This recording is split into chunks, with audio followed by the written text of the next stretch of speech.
Well, let's take you back to that story trying to bring you earlier on. Xi Jinping and Vladimir Putin taking swipes at the West as Eurasian leaders are meeting in China. Xi Jinping hitting out at bullying behaviour, as he put it, from certain countries. We're going to try once again to talk to our correspondent, Patrick Fok.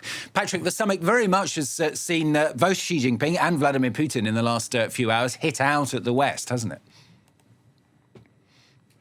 Yeah, that's right. And it shouldn't really come as any surprise. As we know, the SCO is regarded by many to be an alternative to NATO and the Western-led global order. In his opening address today, President Xi Jinping talked about how the SCO practices genuine multilateralism and also noted that it had deepened cooperation with the United Nations. So that was certainly a bit of a dig at the United States, which Beijing has repeatedly accused of practicing hegemony. In his address, President Vladimir Putin also talked about the need for new systems of security to replace what he described as being outdated Eurocentral and Euro-Atlantic models. And he also talked about how this needed to be more inclusive, include a maximum number of nations, and also to be more balanced. The big question, we know that this is being presented as an alternative to the West and the US, but the big question really is to what extent the summit can be more than just about symbolism. Critics have argued that the SCO grouping lacks substance.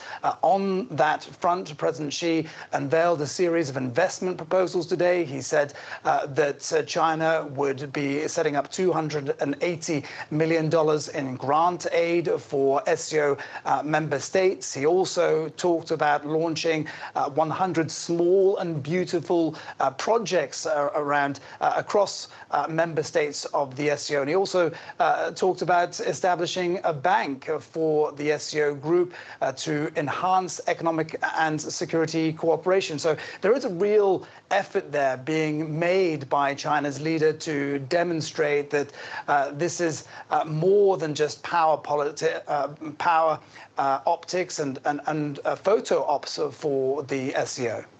Patrick, let's look ahead to the rest of the week, because there's a huge military parade planned, isn't there, on Wednesday in Beijing. But what are the leaders who are actually there at this summit this week hoping to achieve with this get-together?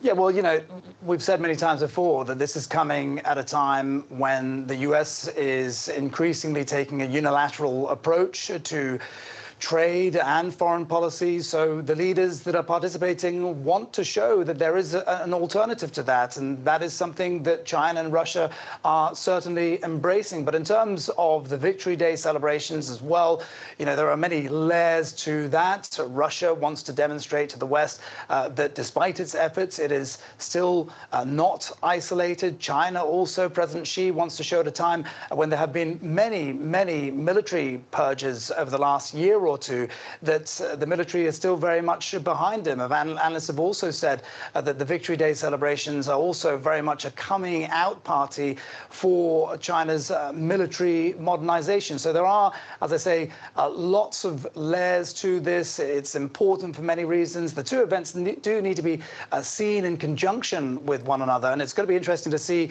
which leaders participate in both the SCO and the V-Day celebrations. Some of those have been confirmed. But all in all, this is just a massive, massive important week for Russia and China.